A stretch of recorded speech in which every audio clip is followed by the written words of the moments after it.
Manni murtii federaalaa sadarkaa tokkoffaa obbo Jawaar Mahammadiif Baqqalaa Garba dabalatee shakkamtoota 14 irratti abbaan alangaa ragaa akka dhageessisuuf murtii kennuunsaa himamee jira. Obbo Jawaar Mahammad, obbo Baqqalaa Garbaaf obbo Hamzaa Adaanee dabalatee shakkamtoonni 14 har'a gara galgalaa mana murtii federaalaa sadarkaa jalqabaa dhaddacha Har'aatti ture ka dhiyaatan. Abbaan alangaa waliigalaa obbo Jawaar Mahammad dabalatee shakkamtoota 14 galmee obbo Jawaar jechuudhaan galmee jalqabaa kabane yoo ta'u manni murtiis galmee qorannoo kanarratti akka abbaan alangaa ragaa namaa dhiyeeffatuuf agayya 4 bara 2012tti beellame jechuudhaan abukaatoon isaanii obbo Kadir Bulloo VOA Har'aa gaazexeessaa OMN Mallasaa Dirribsaaf gaazexeessaa lammii Keeniyaa Yaasiin Juumaa dabalee namoonni galmee ciibsaa Abdulkarim keessatti mataman 5 akka mirgi wabii eegamee fi gadhiifaman ajaja kennee jira. Haaluma wal fakkaataan galmee obbo Juumaa Huseen keessatti kanneen argaman namoonni 6 wabiin akka gadlakkifaman murtaa'uusaa abukaatoon isaanii manii jiru. Gama biraatiin garuu mirga wabii kabachiisuuf maallaqa barbaachisu eega kaffallee booda koomishiniin poolisii Finfinnee akka qorannoo biraatiif isaan barbaadu ibsuudhaan akka gadi lakkifamne nu beeksise jechuun maatii hidhamtootaa keessaa raadiyoo sagalee Ameerikaatti manii jiru. Saayidaamxootu Finfinneerraa gabaase. Adoolessa 29 bara 2012 akka lakkoofsa Itoophiyaatti manni murtii federaalaa sadarkaa jalqabaa ramaddii araadaa namoota 11 galmee 2 irratti jiraniif mirgi wabii akka eegamuuf ajaja dabarsuusaa abukaatoon namoota hidhamanii ibsaniiru.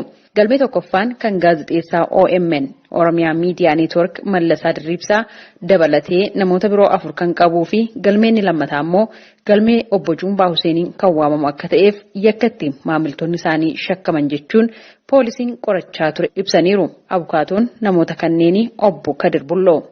Manni dhiyaatee ture kama Jawaariif obbo Baqqaleefa dhiyaatee kan wal fakkaatu maraafu. Inni maali tokkoffaa reeffa namaa ittisiisanii as fuudhanii fudhataniiranu. Lammaffaa immoo sabaaf saallammoota waliin buusuuf kana godhanii jiru. Sadaffaa immoo warra mootummaa warra bilchiginaa warra Oromiyaa mootummaa kana jara kana irratti miidhaa geessuuf yaalii godhanii jiru. Nama sababa isaaniitiin biiroo bilchiginaa Oromiyaatitti namni sababa isaaniitiin namni du'ee jira kanaaf shakkamee hirka jiru baay'ee dhiyaatee ka ture. Obbo Kadir itti dabaluudhaan falmii mana murtiitti taasisamaa tures akkas jechuun ibsanii jiru. Mormiin dhiyeessine lakki namni kun tokkoffaa akka seeraatitti namni walitti qabaan hin dhiyaatu jimlaa jedhamu kana beeku. Yakki ijoollee namni kun dalage takkaan addaan bahuu qabaata. Kana hin goone poolisii. Lammaffaa immoo jarri kun uummanni kun booya deeman malee wanna jakki isaan raawwatanii jiru. Poolisiin kana ta'ullee wanti mirkaneessa waan hin jirreef kana godhuun ammoo mirga namaa sababa hin taane uumuudhaan hidhanii kaa'uun seera waan hin hayyamneef manni murtii gaaffii yeroo dabalataa gaafatanillee armaan durallee yeroo 3-4 dhiyaataniidhaan kana mara mormaatullee dhumarratti ammoo yeroo dhumaatiif jedhameetti jara kana erga kenneen booda manni murtii nooka jenne yoo manni murtii ka dabalullee wanni jedhullee taate galmee isaanii laaleeti mirga wabii nu hayyamamu jennee akkaataa saniin galmee erga qorateen booda galmee lamaan irratti warra keessatti hidhaman mirga wabiitiin akka ban jedhee manni murtii adeemaa jedhee ture jechuudha. Namoonni kunneen erga to'atamanii mana murtiitti dhiyaachaa kan turanii fi guyyaa kaleessaa dhaddacha araadaa irratti dhiyaachuudhaan mirgi wabii isaanii kan eegameef ta'uu ibsaniiru. Obbo Kadir.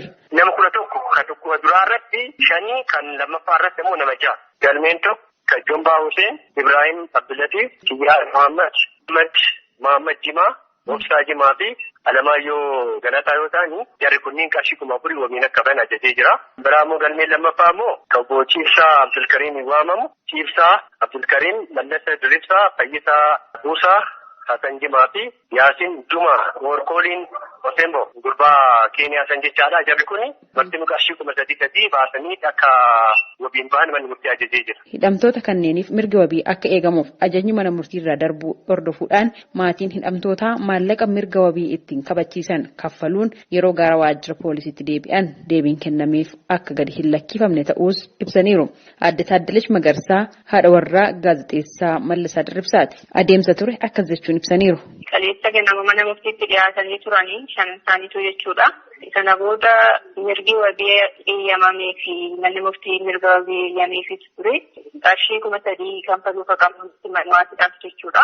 Sadeellee mana baankitti kanfallee xumurree turre ganama jechuudha. Sana booda sa'aatiin taatu ba'ee yeroo nuti deebinutti abbaan seeraan jiru kan itti mallatteessu eegaan hin jedhan.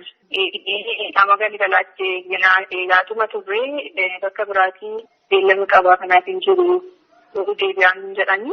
Isaadhaa kana jechuudha. Akkasumaan kaanee ganama sadiidhaan jechuudha. Yeroo nuti akka eegaleetu hin dhufeen mallatteessee waan silaa xumuramuu qabu hundumaa xumurree jechuudha mana murtiitti. Waraqaa silaa xumuramuu qabu hundumaas xumurree bakka jarri jiran dhaqni. Yeroo dhaqnutti seennee yoo seen maanamni haalan nu keessummeessus hin turre asxaqaa jira qaanin jechaa dhuma oolanii walumaa gadi jechuun ollee boodammoo oliyyannoo akka gaafatan nutti himanii. Kanaaf amma oliyyannoo gaafate manni murtii olaanaa jechuudha. Isaan keessaa namni tokko waamanii akka mana murtiitti dhiyeessan dhageenya. Kanaaf har'aan ba'an jedhanii borummoo beellama borutti jedhan mana murtii olaanaatti jechuudha. Dhimma gadi lakkifamuu dhabuu namoota manni murtii mirga wabii isaaniif eege kana ilaalchisuudhaan Koomishinii Poolisii Finfinneerraa deebii argachuudhaaf carraaqqii taasisne har'aaf milkoofne. Ajjeefamuu Artist Hacaaluu Hundeessaa hordofuun naannoo Oromiyaa fi magaalaa Finfinnee keessaa namoonni 7,000 ol hidhamuu isaanii mootummaan ibsaa turuunsaa ni yaadatama.